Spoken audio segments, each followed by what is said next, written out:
Muito bem, vamos aproveitar o nosso tempo e nós vamos já fazer leitura de um texto para a gente meditar e daqui a pouco nós vamos orar,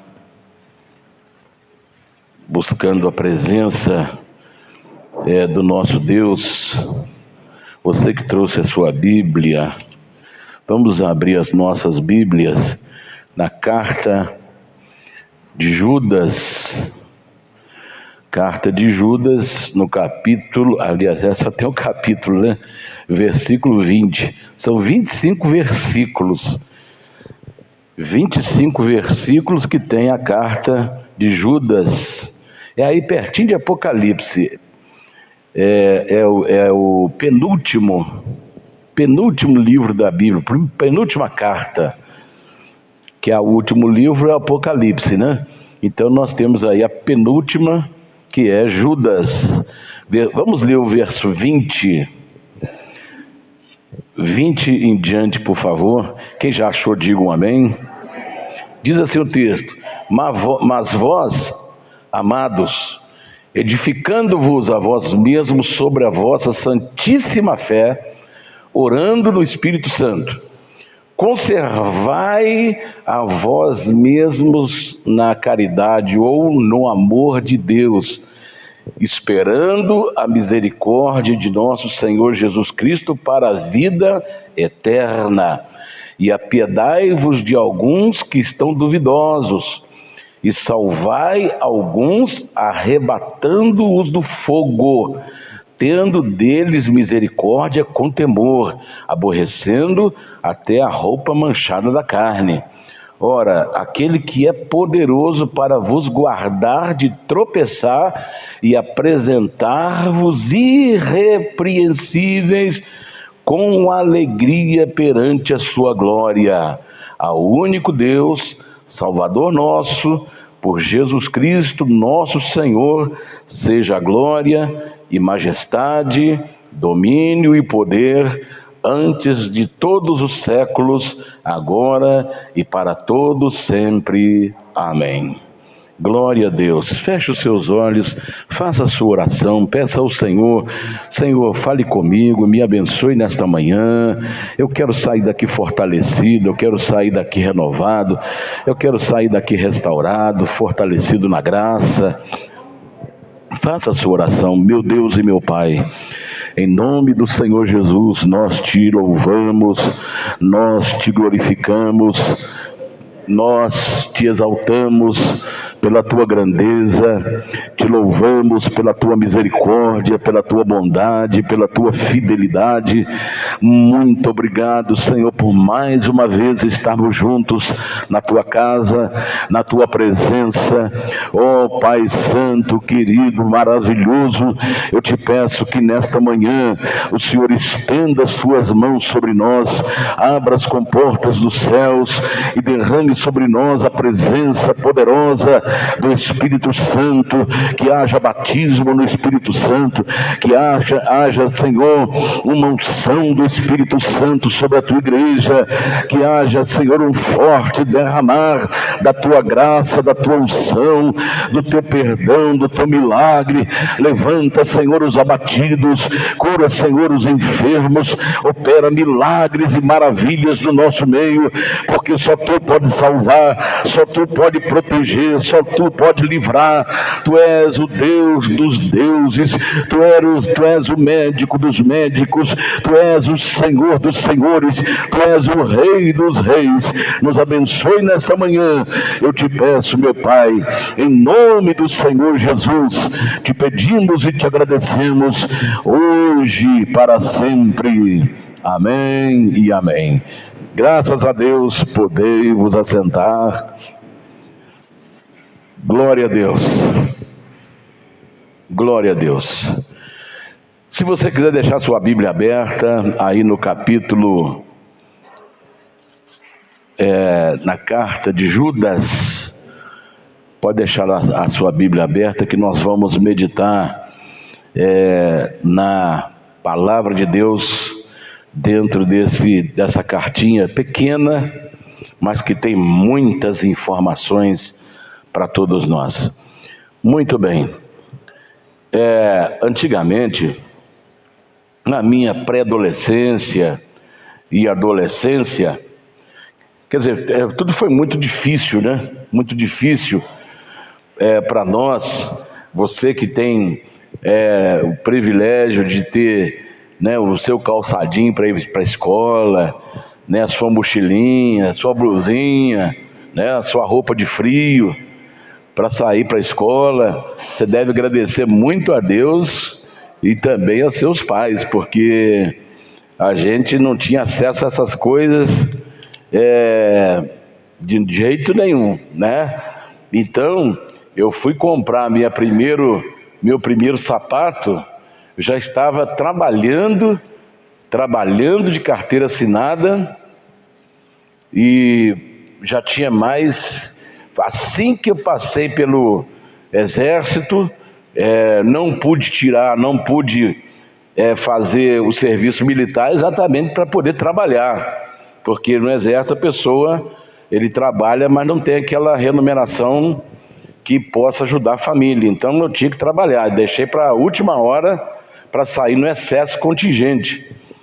Então comecei a trabalhar e fui comprar meu primeiro calçado. Já estava já com vários meses de empresa, de firma.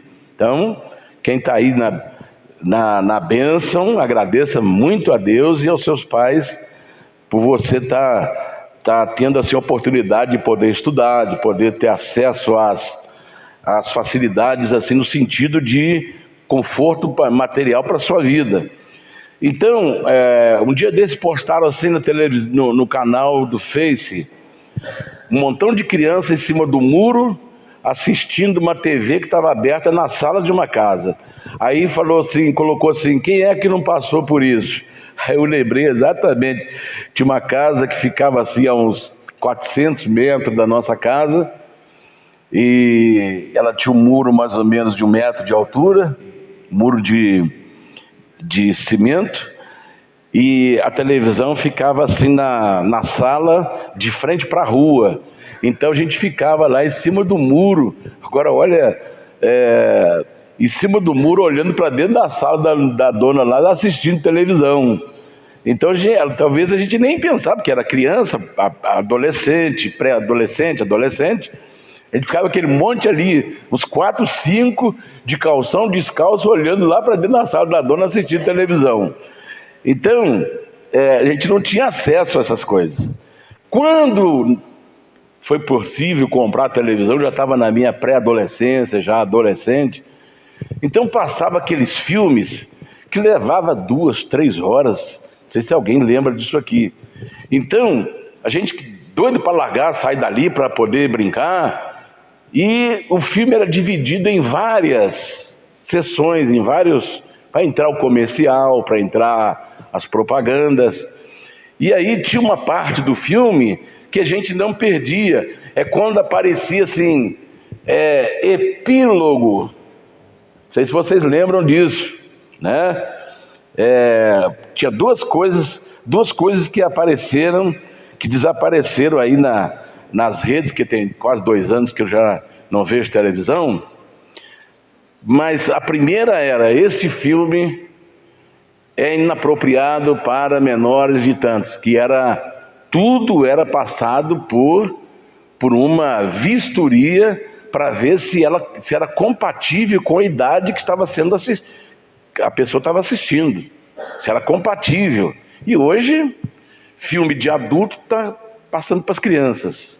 Acabou essa vigilância que era imposta sobre o que entrava nas nossas casas. Censura federal. Então, isso desapareceu. E desapareceu também essa palavra epílogo, que era a última parte do filme. Essa última parte, o epílogo, ninguém queria perder, porque ali era o desfecho do filme. Aquilo que durou mais de 2 horas, que a pessoa não tinha entendido nada, agora ele ia entender o desfecho. Se o mocinho ia sair a cavalo, vitorioso, ou se era o contrário. Então ali todo mundo ficava, epílogo, a parte final. Essa aí eu não vou nem sair para Isso tudo acontecia lá na nossa pré-adolescência, adolescência. Então, o que nós estamos vendo aqui na carta de Judas é um epílogo, é a parte final do período da graça na terra. Então, nesses 25 versículos aqui da sua cartinha, ele faz assim um resumo de tudo que aconteceu, o que está acontecendo e o que vai acontecer. Então isso aqui, essa carta é como um epílogo do período da graça da igreja na terra, o período da igreja na terra, o último período da igreja na terra. Então, ele usa uma expressão que eu quero falar para vocês aqui.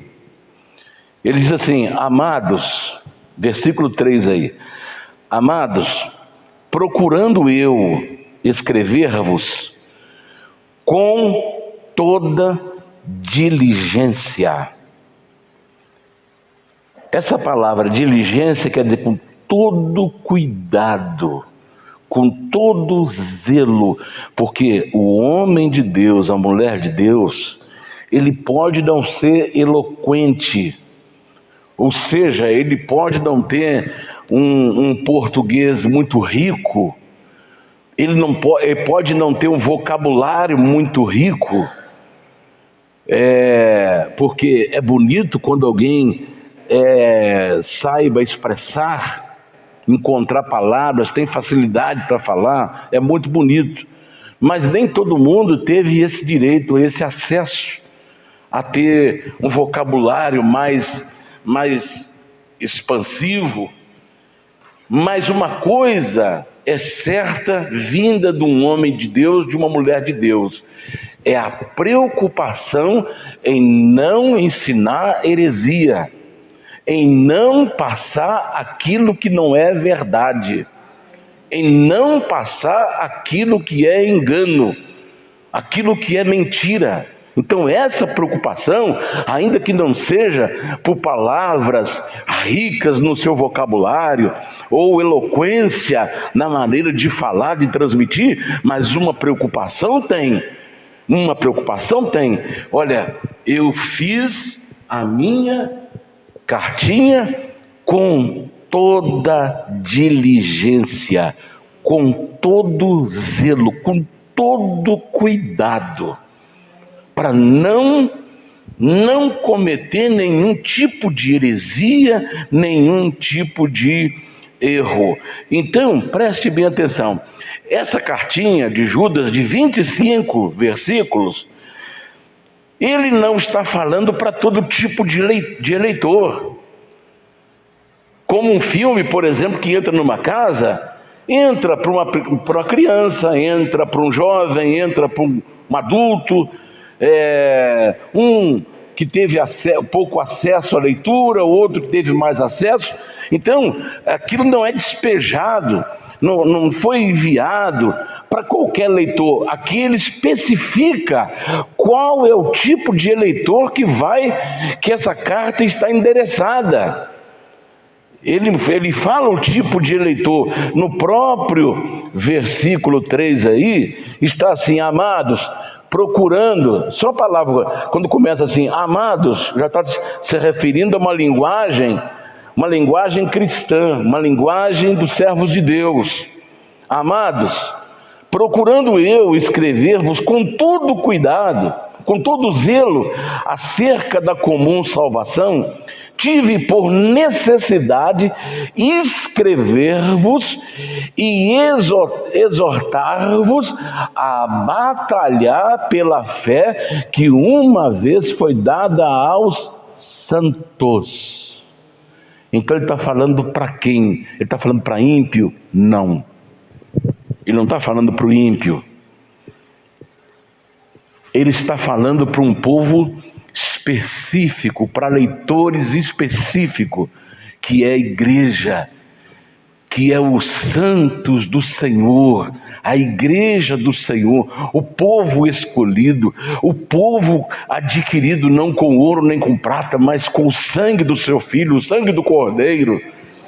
É para esse povo que ele dirige essa carta, porque uma pessoa ímpia não vai entender isso aqui, apesar de ser uma carta pequena de 25 versículos, mas ele traz informações aqui que uma pessoa ímpia não vai entender e vai falar: esse homem está louco, a quantidade de informações que ele está passando que eu não entendo. Exatamente por quê? Porque essa carta não está endereçada a ímpio. Essa carta está endereçada à igreja, aos leitores, aos salvos, aos remidos, aos santos do Senhor. Então ela tem um endereço certo para os leitores servos de Deus, os lavados no sangue do Cordeiro de Deus. Então, ele fala de um sinal muito específico que ele aborda na sua carta, um sinal muito especial, muito específico, que nós devemos focar. E este sinal está aí registrado no verso 11. No verso 11: ai deles, porque entraram pelo caminho de Caim e foram levados pelo engano do prêmio de Balaão e pereceram na contradição de Coré. Então aqui ele fala de três grupos de pessoas, que um grupo entrou pelo caminho de Caim. Qual é o caminho de Caim? O caminho de Caim é o caminho do ódio, da morte, do assassinato, do crime, da rebelião,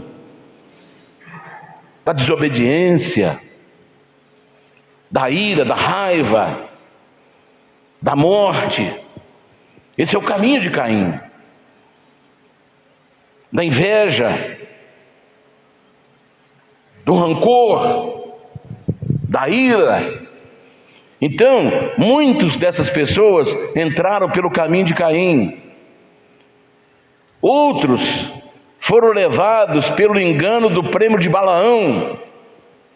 Então preste bem atenção: Caim era o primeiro filho de Adão e Eva. Caim e Abel, Abel e Caim. Então eles eram filhos de Adão. Eram homens de Deus, homens que viam Deus, que tinham contato com Deus. É tão verdade que eles foram sacrificar, eles foram oferecer ofertas ao Senhor. Então, muitos que Judas está falando aqui, entraram pelo caminho de Caim. Outros foram levados pelo engano do prêmio de Balaão. Balaão era chamado de profeta da época, e ele recebeu um pedido do rei para poder amaldiçoar o povo de Israel, porque Israel estava derrotando todos os inimigos até chegar a Canaã. Então ele começou a temeu Abimeleque, o rei Abimeleque. Ele temeu, falou: esse povo vai nos destruir, como vem destruindo as nações. Aí ele chamou Balaão e ofereceu muito dinheiro para Balaão amaldiçoar o povo de Israel. Aí quando ele foi amaldiçoar, Deus falou para ele assim: como é que você vai amaldiçoar alguém que eu abençoei? Então, aí está uma prova real que a pessoa que é de Deus pode fazer o que quiser contra você, que não vai tocar em você, porque maldição sem causa não vem sobre aquele que é de Deus. Como eu vou amaldiçoar quem Deus abençoou? Ele voltou e falou: eu não posso amaldiçoar esse povo. Aí o rei talvez insistiu com ele e falou: não, você vai amaldiçoar esse povo. Aí ele foi, montou numa mula para poder fazer isso. A mula viu o anjo que bloqueou o seu caminho, E ele começou a espancar a mula porque ela empacou, quer dizer, não ia para frente nem para trás. Aí ele começa a espancar a mula, aí a mula acaba falando para ele: por que você me bate? Era para ele falar: uai, você está falando, minha mula? Mas não, ele estava tão cego pelo prêmio. Qual era o prêmio? Muito dinheiro que foi oferecido para ele. A mula falou e ele estava tão cego pelo prêmio que ele ia receber que ele não prestou atenção que um animal irracional começou a falar para ele. Aí a sua cegueira impediu dele ver a mula que falou: olha, tem um anjo na minha frente. Quer dizer, a mula viu, mas o ex-profeta não viu. Então muita gente entrou pelo caminho de Balaão, quer dizer, amaram o prêmio e se venderam.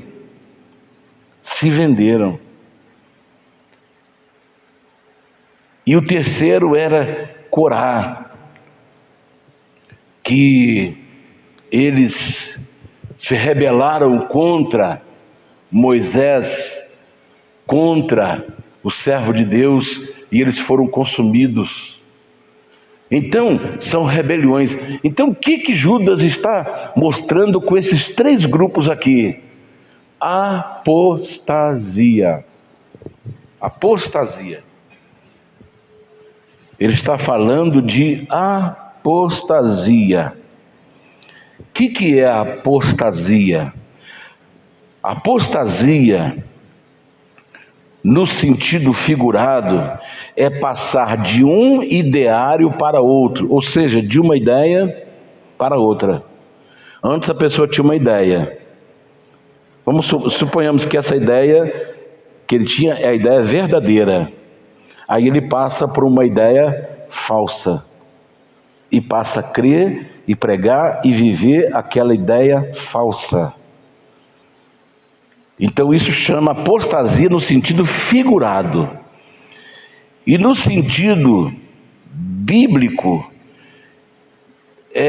significa, até inclusive no grego que foi escrito aí o Novo Testamento, é uma renúncia ou abandono de uma crença.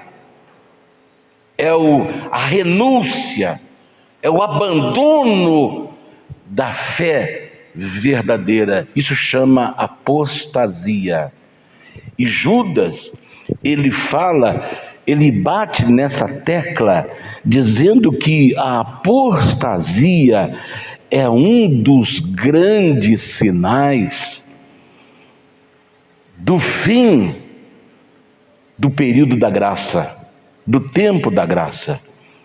Então, ele usa uma metáfora,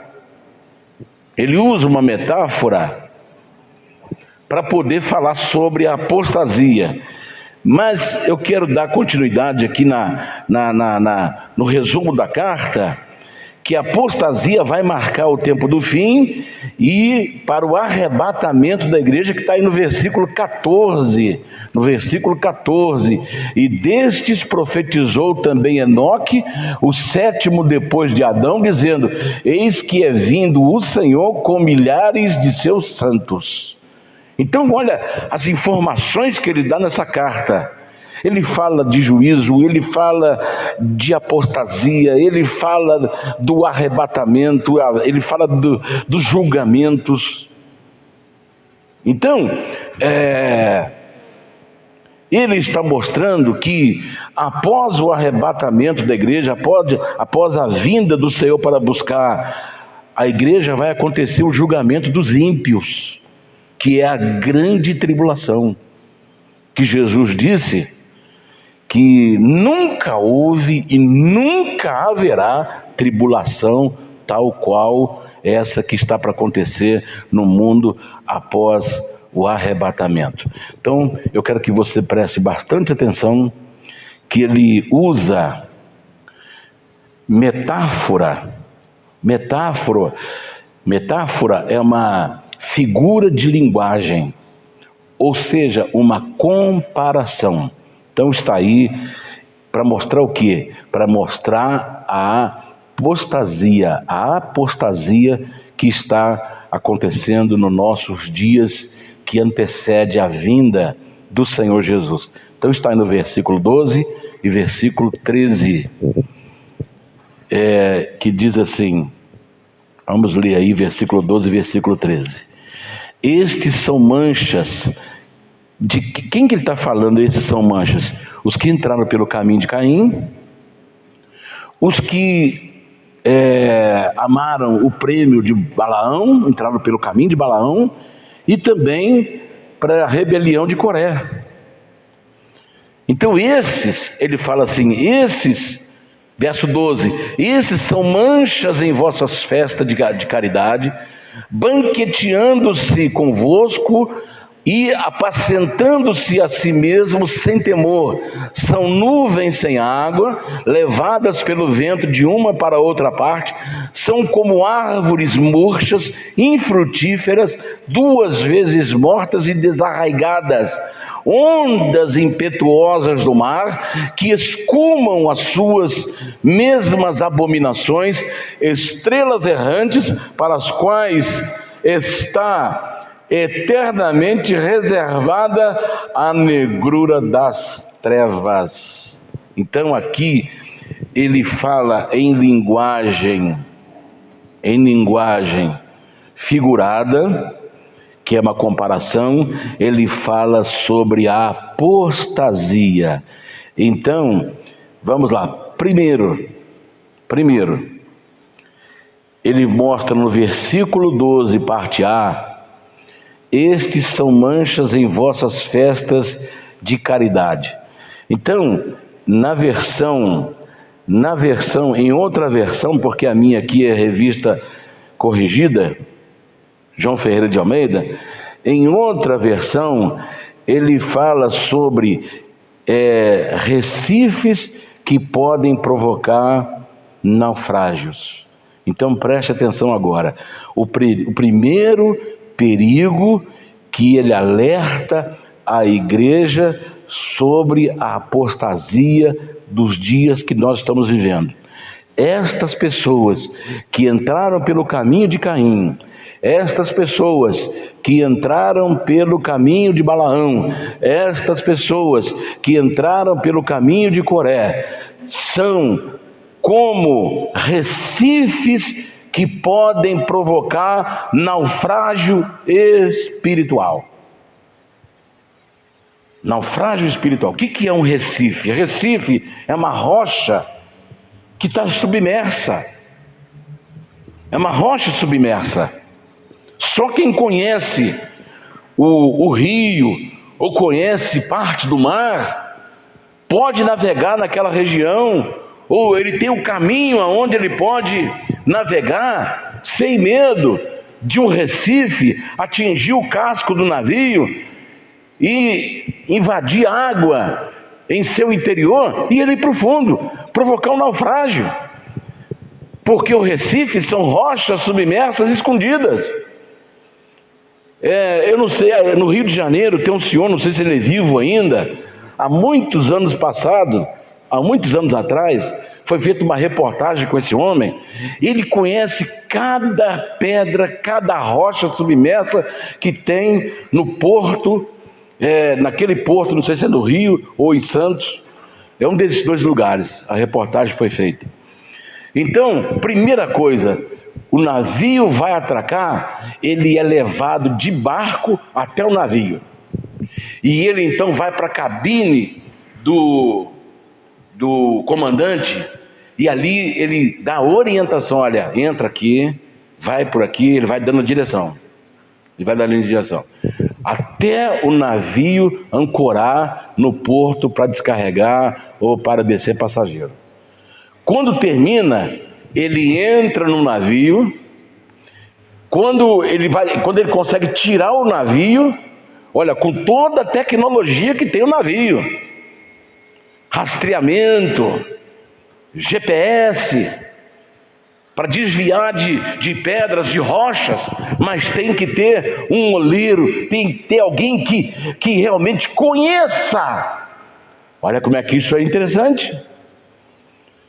Não basta a tecnologia, não basta os equipamentos, mas tem que ter alguém que tenha conhecimento e sabe onde está cada perigo no seu lugar. Olha como que o Espírito Santo usou profundamente Judas, para que ele se aprofundasse, porque alguém às vezes coloca a sua fé, não, ali eu posso crer o que aquele pastor está falando, o que aquela pessoa está falando, aquele missionário, aquela pessoa, aquele apóstolo, aquele profeta, aquele homem de Deus, aquela mulher de Deus, o que ele falar eu assino embaixo. Não é assim não, irmãos.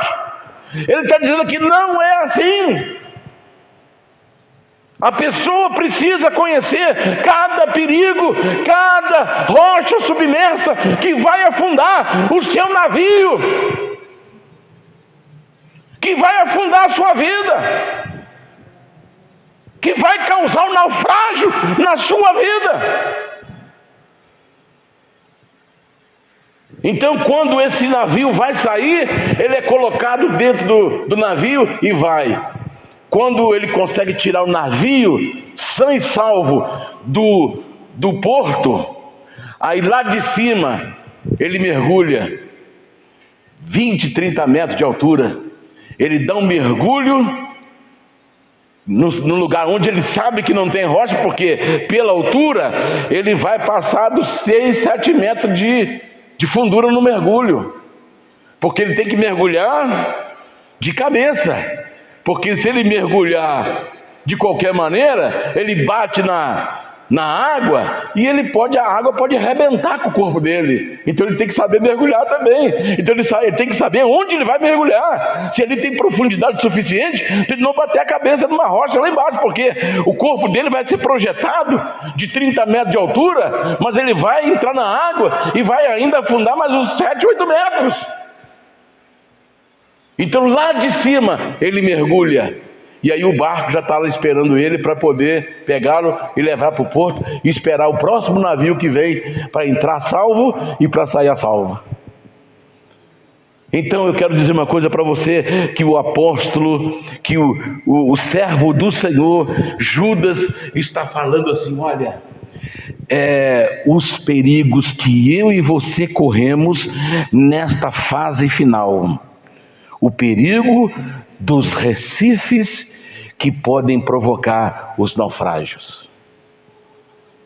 Às vezes você tem assim a preferência por uma pessoa, mas que quando ele abre a boca é igual a Ofélia. Você lembra da Ofélia? Que o marido dela ficava bravo com ela. Ofélia, para de falar. Eu só abro a boca quando eu tenho certeza. Quantos que estão por aí falando bobagens? Às vezes são eloquentes, às vezes tem tecnologia, tem aparelhozinhos que detecta recifes, que detecta objetos à frente, ou às vezes um peixe enorme, uma baleia que está passando perto do navio, ou às vezes um navio que perdeu o controle, às vezes não enxerga porque o navio é muito grande, então ele tem radares, ele tem GPS, ele tem tecnologia avançada. Mas quantos navios, eu lembro do Titanic, quando ele foi inaugurado, o seu dono falou, esse nem Deus afunda, de tanta tecnologia que tinha na época, que foi empregada naquele maior navio do mundo. No entanto, na sua primeira viagem, ele foi atingido por um recife, por um iceberg, que rasgou o seu casco e começou a invadir águas e matou milhares de pessoas. Então, irmãos, Judas está alertando a nós, igreja, Cuidado com os recifes submersos que podem provocar o naufrágio na sua vida. Não é porque fala bonito, não é porque tem eloquência, não é porque tem conhecimento teórico, não é porque tem conhecimento da teologia ou teólogo, que você pode, colocando a sua vida assim, olha, nele eu fecho os olhos, o que ele falar eu faço. Não faz isso, não faça isso. Judas está dizendo, não faça isto, não faça isto. Lembra daquele filme de antigamente, que Perdido do Espaço? Lembra disso? A gente era molequinho, aí ficava lá perdido no espaço. Aí tinha o Neil, se não fala a memória, que é o rapazinho, que ele tinha um colega dele, robô, e o robô detectava o perigo. Aí ele abria os braços e falava assim: perigo, perigo, perigo, perigo, perigo. É assim que a gente tem que andar, atento aos perigos dos recifes submersos, porque pode naufragar o seu barco da vida, pode naufragar com o seu casamento, pode naufragar com a sua vida espiritual, pode naufragar com todos os seus sonhos, pode tudo ir para o abismo, pode ir tudo para o fundo do mar. Então Judas fala assim: olha, cuidado com as rochas submersas, cuidado. Ele não está falando aqui, ele está usando aquilo que eu falei no começo, ele está usando metáfora para mostrar que isso aqui são pessoas que enveredaram pelo caminho de Caim, pessoas que enveredaram pelo caminho de Balaão e pessoas que enveredaram pelo caminho de Coré. Ele está falando de pessoas, só que ele está usando metáfora, comparações. Aquela pessoa já está caída há muito tempo, aquela pessoa já está apostatada há muito tempo, mas ela continua instruindo, ela continua apontando um caminho, ela continua ministrando, mas ela já está caída, ela se tornou um recife submerso.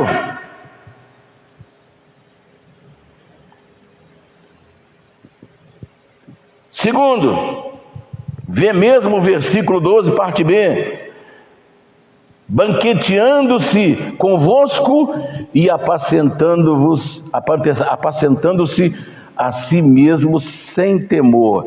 Ele está falando aqui de pastores egoístas que apacentam a si mesmo. Preste atenção nisto. Preste atenção nisto. Apacentam-se a si mesmo. Não estão preocupados nem um pouquinho com a ovelha. Nem preocupado, está preocupado é com ele mesmo, com o seu próprio umbigo, com o seu próprio umbigo.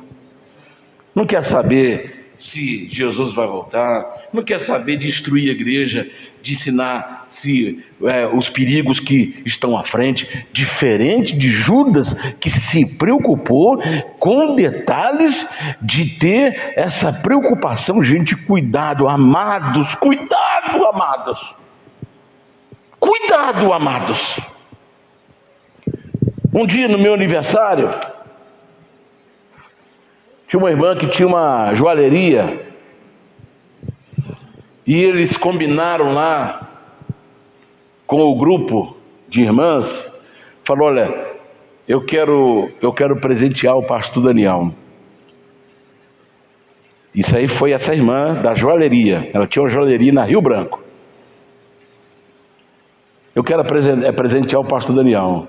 Aí o que eu poderia dar para ele? E eu não estou sabendo de nada. Vou dar para ele um anel de teologia. De teologia. Aí no dia do meu aniversário, eles vieram com a caixinha e me entregou aquela caixinha e mandou que eu colocasse no meu dedo naquele mesmo dia. Irmãos, eu fiquei com tanta vergonha. É um anel todo de ouro, pedra de esmeralda, pedra verde. Eu fiquei com tanta vergonha que eu coloquei o anel no dedo, mas eu não consegui ficar com ele. Assim que eu tive oportunidade, eu tirei ele e ficou guardado em casa. Aí a minha esposa falou: você não vai pôr o anel? Eu falei: não foi isso não. Não uso isso não. Não, mas é um anel de teologia. Não quero. Não quero não. Aí ficou lá. Aí a esposa olhou e falou assim: falou: então eu não vou deixar ele aqui não, eu vou vender ele. Eu falei: pode vender. Pode vender. Eu não vou usar isso não. Aí eu vejo as pessoas que estão aí: eu quero ser profeta na sua vida. Aí primeiro, um anel dessa grossura de ouro no dedo da mão direita. Quando ele passa o microfone para outro, o outro anel dessa grossura de ouro no outro dedo. Eu falei: olha, esse aí, ele está apacentando a si mesmo, porque ele está mostrando que ele está revestido de ouro e de sapatos caríssimos e roupas, porque ninguém vai pôr 2 anéis de 20, 30 gramas no dedo cada um e usar um sapato de 150 reais, uma roupa de 70 reais, ou um terno que foi comprado lá quando a gente saía para comprar, eu e uma turma de pastor, a gente saía procurando esse lugar. Falou: rapaz, só experimentar isso aqui. Aí a pessoa falava assim: esse aí morreu, é do seu tamanho certinho, o cara que morreu é do seu tamanho certinho.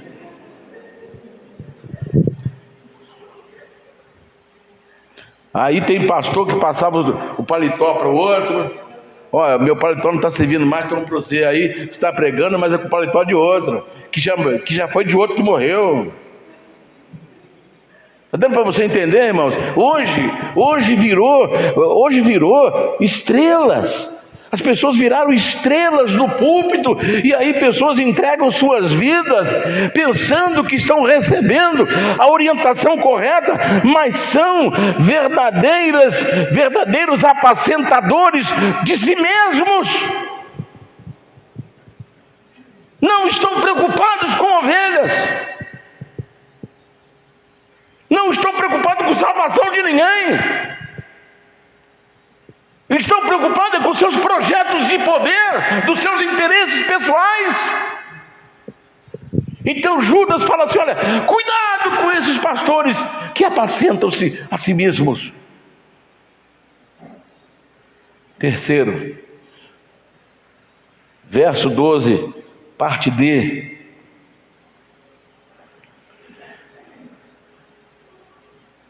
São nuvens sem águas, levada pelo vento de uma parte. São árvores murchas e frutíferas, 2 vezes mortas e desarraigadas. Aqui ele fala nuvens secas, nuvens sem água. Nuvens sem água é a pior coisa que tem para o agricultor. Ele vê o céu com nuvens de chuva, ele fala: oh, graças a Deus, vai molhar minhas plantações. E aquela nuvem não cai água, é nuvem sem água. É assim que ele está mostrando. Muitos que estão ministrando são nuvens, mas que não tem água para regar a planta, não tem água para regar a lavoura de Deus. Está dando para você entender? São nuvens sem águas. Fala bonito, mas não tem essência. Faz um reboliço, um barulhão, mas não tem água para refrescar, para molhar a planta que está sedenta, que está seca. Nuvens secas. No mesmo texto, na última parte, ele fala árvores murchas, árvores mortas, 2 vezes mortas e desarraigadas. Tem uma versão que fala assim, ó, árvores de outono. Outono é a estação dos frutos. Outono é a estação dos frutos. É a estação que as árvores começam a produzir frutos. Aí essa árvore, ela está bonita, é árvore de outono, mas ela está morta e desarraigada. Morta 2 vezes. Morta. Quando entregou a vida para Jesus e morreu, e agora está caminhando para a morte eterna. Então ele usa a expressão morta 2 vezes, ou 2 vezes mortas e desarraigada. Você já tentou replantar uma árvore? Quando você tira ela do lugar e leva para outra, ela foi desarraigada. Dificilmente ela vai conseguir brotar no outro lugar, ela vai morrer. Quantas vezes aconteceu isso, né, Jonathan? Você vai mudar uma planta de um lugar, ela morre. Então, ele fala assim, olha, árvores de outono que deveria estar produzindo frutos, mas ela está morta, não tem frutos. E ele está falando de pessoas, ele está falando desses grupos aqui, que entraram pelo caminho de Caim, que entraram pelo caminho de Balaão, que entraram pela contradição de Coré, que está por aí. E ele fala também no verso 13, ondas selvagens, ondas impetuosas do mar, que ele chama em outra versão de ondas selvagens do mar, que escumam as suas abominações, ou seja, as suas sujeiras. As suas sujeiras. Você já viu quando o mar, você vê que todos os rios correm para o mar, todos os rios. Então imagine esgoto de 7 bilhões de pessoas na Terra, indo para o mar, tudo indo para o mar. O mar é o grande filtro da Terra, mas quando as águas, quando há uma tempestade, quando o mar fica revolto, você vê as ondas batendo nas pedras. Como é que ficam as ondas? Já reparou? Cheio de espuma. Aquela espuma ali está mostrando a quantidade de sujeira que está lançada no mar. Aquela ali é o retrato, é o reflexo da sujeira. O reflexo da sujeira vai aparecer, por mais que a pessoa esconda. Nós estamos vivendo a época dos maiores escândalos, porque a sujeira está vindo à tona, o mar está espumando a sua sujidade.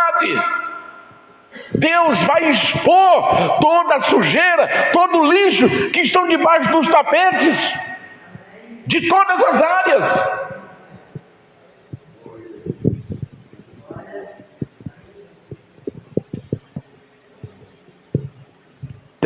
Parte B.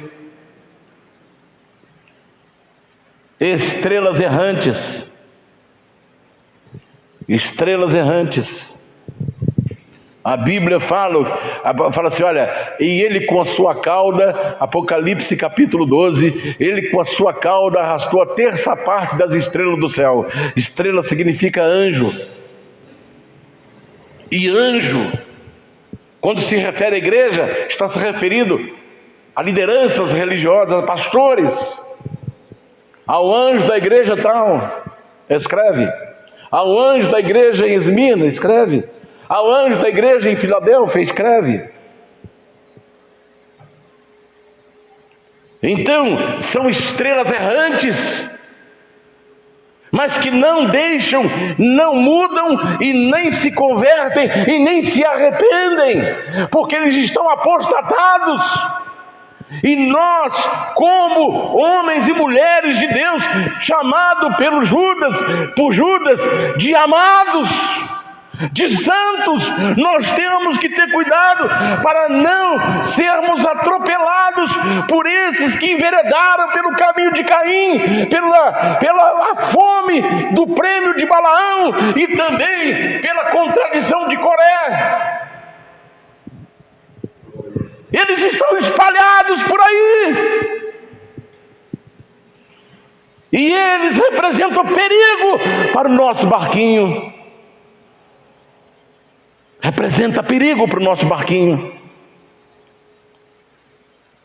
Então Judas nos alerta que são estrelas errantes. E Judas, ele lembra os seus leitores, servos de Deus, falando sobre juízo passado, no verso 7. Porque tem muitas pessoas que falam, não vai acontecer nada. Não vai acontecer nada não, está tudo. Irmãos, tem pessoas que estão levando assim a vida, como se nada vai acontecer e nada está acontecendo. Aí Judas fala, gente, deixa eu falar uma coisa para vocês. Vai acontecer um juízo, porque eu vou mostrar para vocês que no passado, verso 7 aí, assim como Sodoma e Gomorra e as cidades circunvizinhas que haviam corrompido como aqueles e ido após outra carne, foram postas por exemplo, sofrendo a pena do fogo eterno. Aconteceu o juízo no passado. Isso não é história, isso é real. Os arqueólogos descobriram há pouco tempo vestígios de Sodoma e Gomorra, pessoas petrificadas, queimadas, que tentavam fugir. A pessoa estava tentando fugir e ela foi petrificada pelo fogo e enxofre que desceu do céu e mostrou para ficar ali como, ele fala assim, olha, para ficar como exemplo, foram postas por exemplo, ou seja, que vai ter um juízo, assim como houve juízo no passado, vai haver um juízo no futuro. Que às vezes tem pessoas que não estão acreditando, e muito menos falando. Eu quero dizer uma coisa para você. Jesus, ele falou mais no inferno do que no céu. Pode pesquisar depois. Jesus, ele falou mais no inferno do que no céu, para alertar o seu povo, para alertar a sua igreja.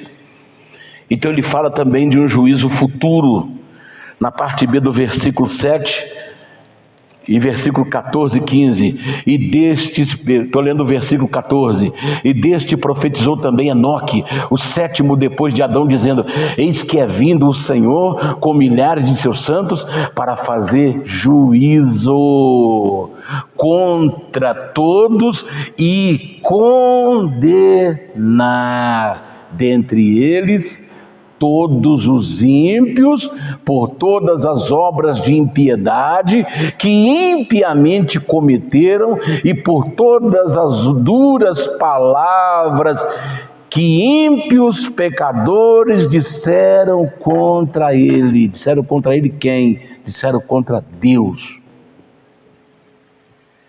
Disseram contra Deus. Disseram contra Jesus. Alguns chegaram até a dizer assim, não há pecado contra o Espírito Santo. E quem falou sobre isso? Jesus Cristo. Então chamou Jesus de mentiroso. É esse aqui que Judas está falando. Tome cuidado com esses. E às vezes são grandes líderes. Cuidado! Não é porque é grande líder que você pode lançar a sua confiança cega. Nem eu e nem você.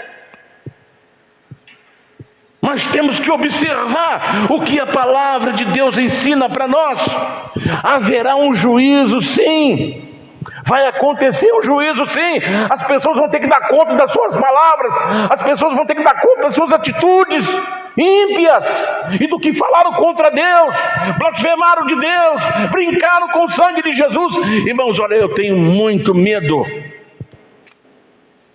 Temor. Às vezes eu vejo pessoas assim, chama a criança, aí essa criança fica lá demorando, aí ela fala, pelo amor de Deus, irmão, não fala isso não. Não é hora de você falar, pelo amor de Deus. Só porque uma criança está demorando a te atender, não use essa palavra. Ela está sendo lançada em vão. É ali você tem que mostrar a sua autoridade. Vem para cá, meu filho, eu estou chamando você. Não use, pelo amor de Deus, vem para cá. Não, mano, não faz isso. Quando eu vejo alguém falar isso aí, eu me dá um gelo nos ossos, porque ele está lançando uma palavra, o nome de Deus em vão, porque não é para aquilo ali. O amor de Deus é para ser colocado aonde tem dor, sofrimento, culpa, destruição, perdição, catástrofe. É ali que o amor de Deus vai entrar, para acolher, para salvar, para perdoar. Não é para poder trazer uma criança que está demorando a vir para obedecer o seu pai. Não, ali você vai usar a sua autoridade que Deus te deu como pai. Sem violência, sem nada, você vai lá, filho, eu te chamei, então vem cá. Você tem que, quando chamar, o papai chamar, você tem que vir aí, pega na mãozinha dele, vai levando ele com carinho, para ele aprender. Ele está em aprendizado. Outras pessoas falam assim, olha, qualquer coisinha, o sangue de Jesus tem... Irmão, não faz isso. O sangue de Jesus é a nossa arma contra o mal, contra o demônio. Não é para ser levado em vão em uma situação que não cabe o sangue de Cristo ali. Está dando para você entender, irmão? Então, cada palavra que o ímpio disser contra Deus, ele vai dar conta, porque vai haver um juízo sim. E Judas está falando, vai acontecer um juízo, porque cada um vai dar conta das suas obras e das suas palavras que falaram contra eles.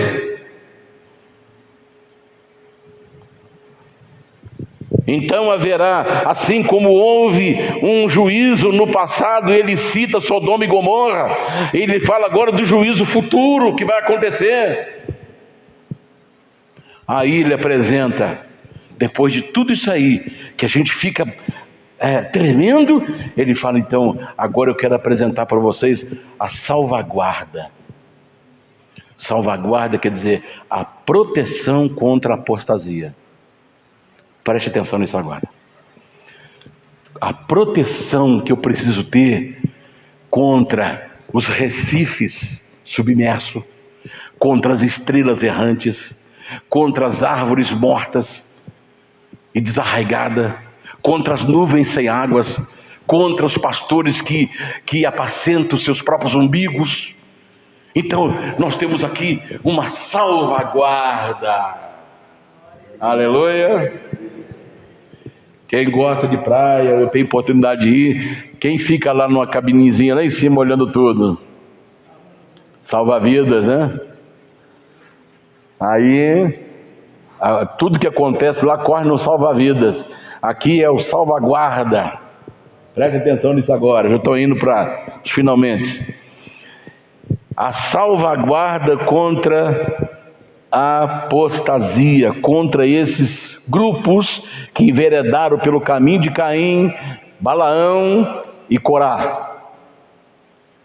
Mas vós, versículo 20, mas vós, amado, edificando-vos a vós mesmos,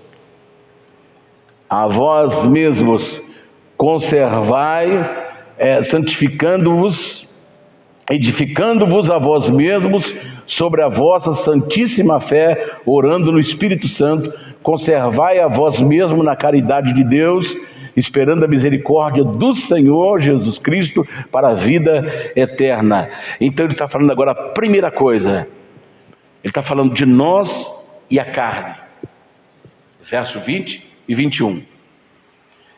Então, como eu combato os desejos da carne que levou Caim, Balaão e Corá à destruição? Então, como eu combato? Como eu combato isso? Primeiro, eu preciso edificar a minha vida na palavra de Deus. edificando. Eu vou lá para o pastor me edificar. Está falando isso aqui? O que está falando? Cada um edifica a vós mesmos na vossa santíssima fé. Então, não basta eu vir para a igreja uma vez por semana, ou 2 vezes, ou 3 vezes, se eu não estou me edificando nas minhas oportunidades, na leitura da Bíblia, no estudo da Bíblia, no conhecimento da palavra. Porque na hora que aparecer uma rocha submersa, eu não vou saber identificar, porque eu não conheço a palavra.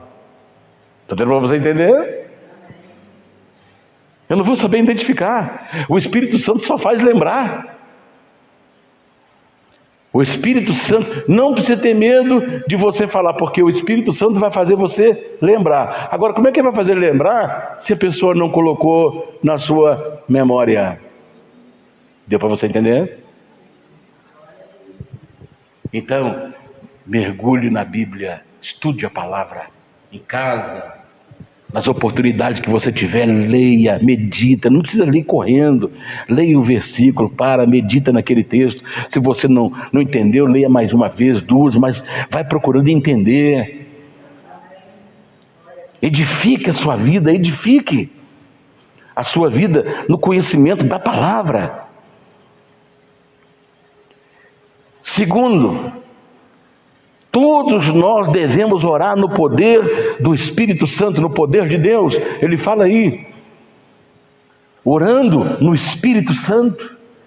Então ore em casa, ore na igreja, ore dentro do carro, ore na rua em espírito, ore no lugar que você puder orar, no local de trabalho, você está trabalhando ali, mas você está ligado na oração no Espírito.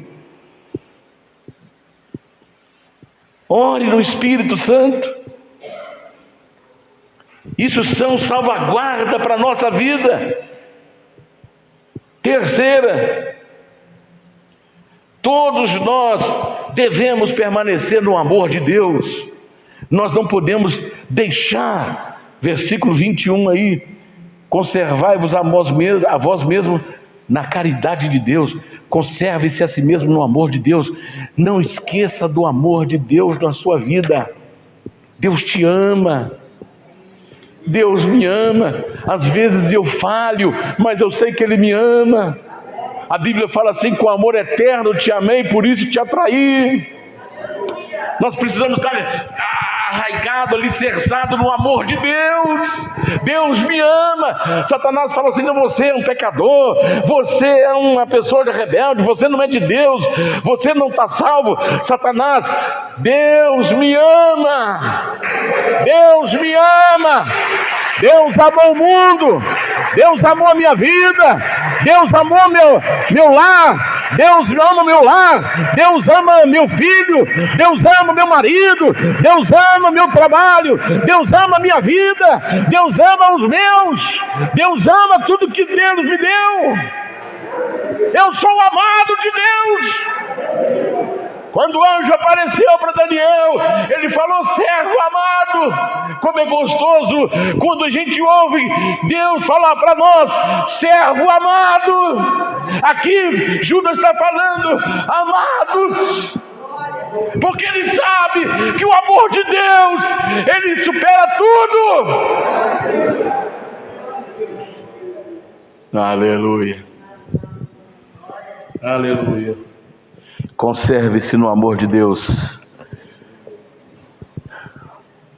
Agora, está falando da nossa vida pessoal. E agora a nossa vida com as pessoas. 22 e 23. Na parte B do 22. Esperando a misericórdia. Aliás. E apiedai-vos de alguns que estão duvidosos. E salvai alguns, arrebatando-os do fogo. Tende deles misericórdia com temor, aborrecendo até a própria roupa manchada da carne. Então agora ele está falando aqui da nossa relação com as pessoas. Como eu devo me relacionar com as pessoas? Primeiro, aqueles que estão em dúvida. Tem muita gente boa, honesta, servo de Deus, mas que estão duvidosos. Será que vai acontecer isso mesmo? Então, ele está falando assim, olha, tenha misericórdia daqueles que estão em dúvida. Versículo 22. Apiedai-vos de alguns que estão duvidosos. Não briga com ele. Ah, irmão, você não acredita. Não, apiedai-vos dele, porque ele está com dúvida. Esse deve ser o nosso relacionamento com ele.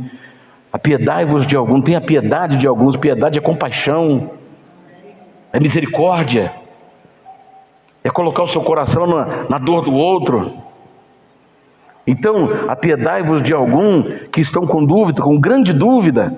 Segundo, aqueles que correm grande perigo, verso 23, parte A. Salvai alguns, arrebatando-os do fogo. Tem muita gente que está quase caindo no fogo. Eu estava falando isso para o Jonatas ontem, ele falou assim, olha, eu ouvi um pastor falar assim, salvo, mas sapecado.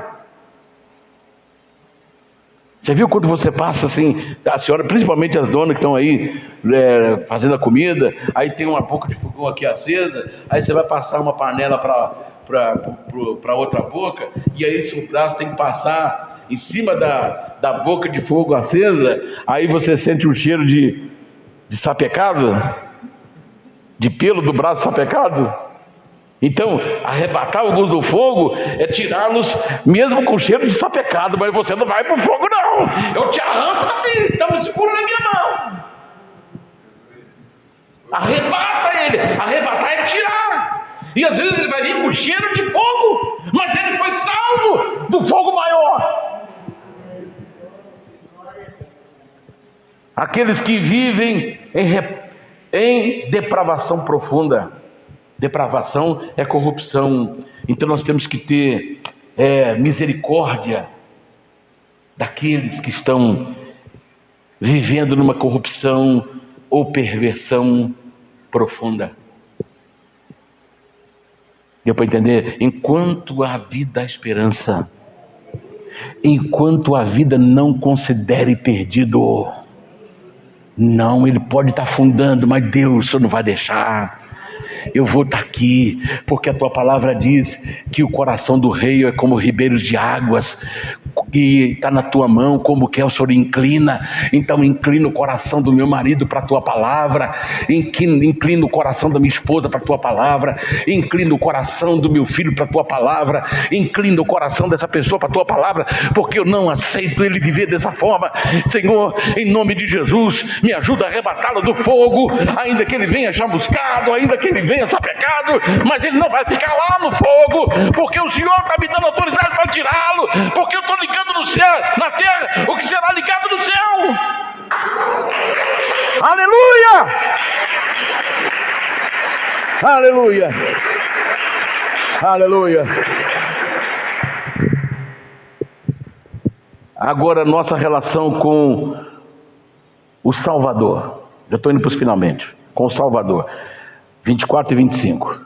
Ora, aquele que é poderoso para vos guardar de tropeçar e apresentar-vos irrepreensível com alegria perante a sua glória, ao único Deus Salvador nosso, por Jesus Cristo nosso Senhor, seja glória, majestade, domínio, poder, antes de todos os séculos, agora, para todo sempre. Amém. Então, vamos agora a nossa relação com o Salvador. Primeira coisa, o ministério de Jesus atual. Qual é o ministério de Jesus hoje? Versículo 24 na parte A. Preste atenção agora.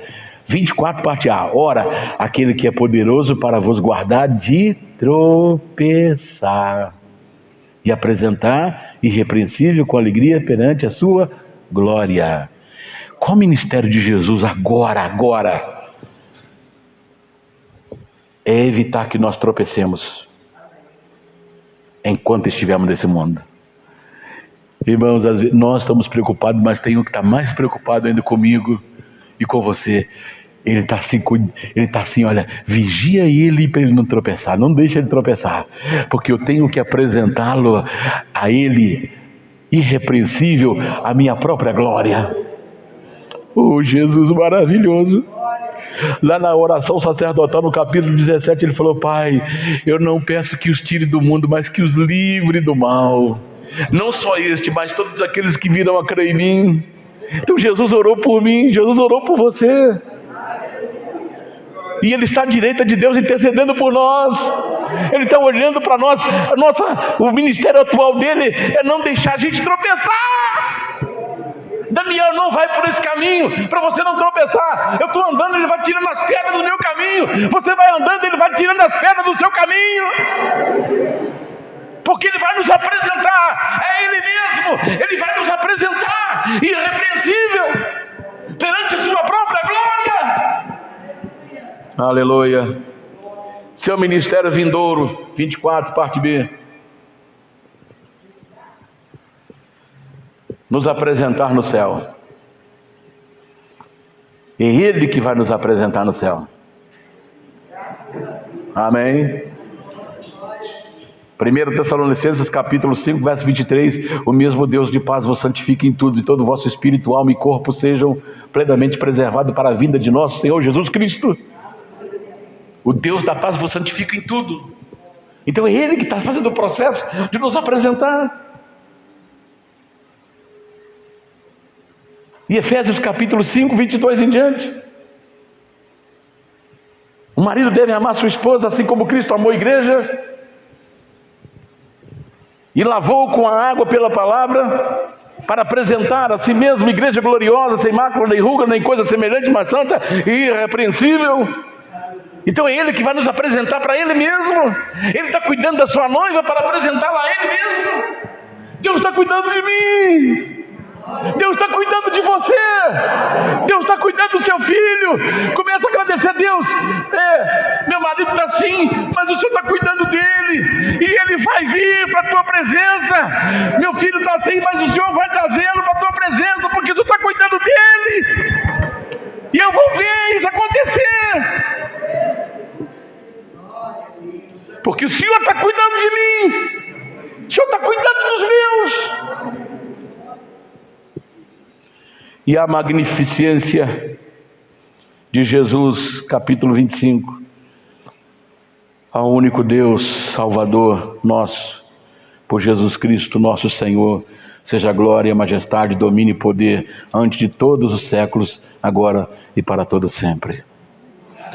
Então, Jesus é magnífico. Jesus é o Deus verdadeiro. Jesus é o Deus criador. Jesus é o Deus Salvador.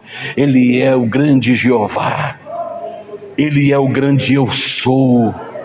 Quando os discípulos foram prender, quando os soldados romanos foram prender Jesus, só João registra isto. Pode ver lá, né, quando Jesus foi ser preso, foi preso lá no Getsêmani, só João relata isso.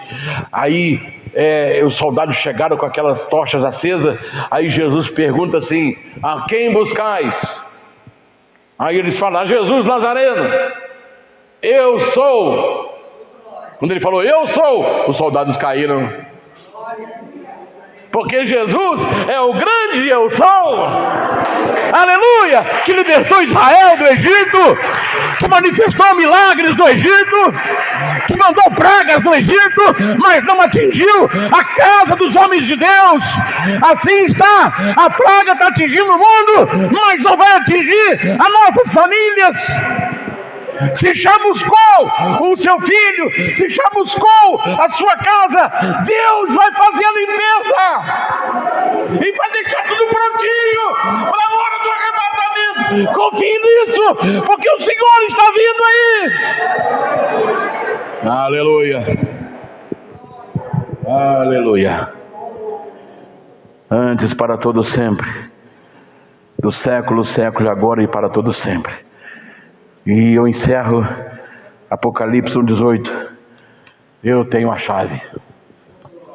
Por favor, Jonatas, Apocalipse 1:18. Não está funcionando não, hoje não. Apocalipse 1:18. Está aqui pertinho. É só uma página da Bíblia aqui, ó. 1:18. Vou ler e vou encerrar.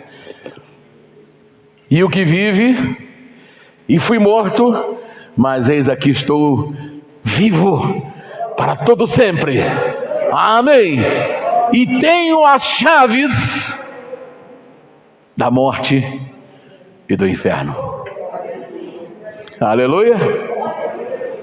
Ele tem a chave. Irmão, não tem ninguém melhor do que Jesus, porque Ele está com a chave. Ele está com a chave dos lugares mais terríveis. Ele está com a chave da morte. Então Satanás não pode matar quem ele quer. Ele está com a chave do inferno. Só vai para o inferno aquele que ele quer que vai. Deu para entender agora? Preste bastante atenção nisso.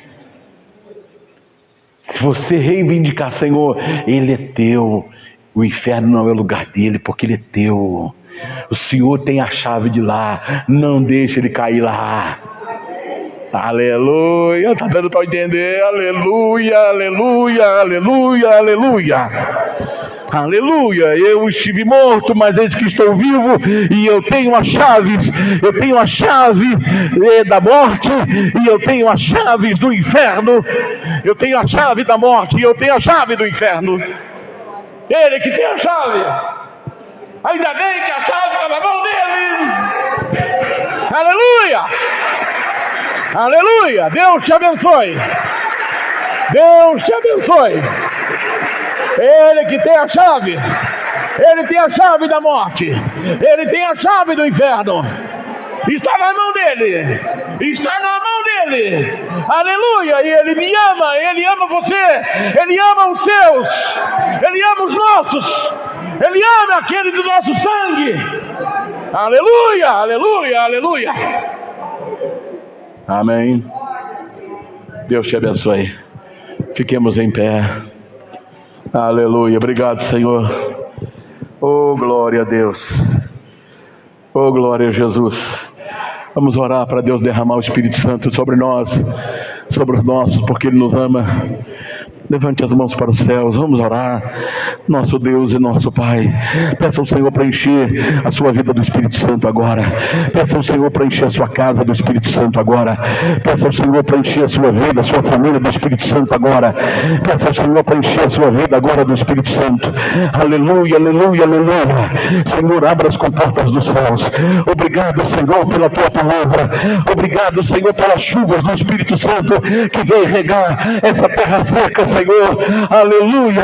Obrigado, Senhor, porque a tua água é viva, está caindo agora sobre árvores, Senhor, que estavam se mexendo, mas agora, meu Deus, em nome de Jesus, está recebendo água fresca, água, Senhor, para revitalizar o seu caule, as suas raízes, para poder frutificar. Senhor, venha, abra as comportas dos céus, e o poder do Espírito Santo enche esse lugar agora. Enche agora, enche agora, enche agora.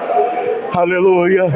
Enche a minha vida, enche a vida dos meus filhos, enche a vida da minha filha, enche a vida dos meus netos, enche a vida dos meus irmãos de sangue, enche a vida dos meus irmãos de fé, enche a vida dos irmãos da igreja aqui no Morumbi, enche a vida dos irmãos da igreja na Grama, enche, Senhor, a vida do teu povo espalhado pela terra, os teus servos que estão, Senhor, no continente africano, no continente asiático, no continente sul-americano, oh Senhor, no continente norte-americano, nas Américas.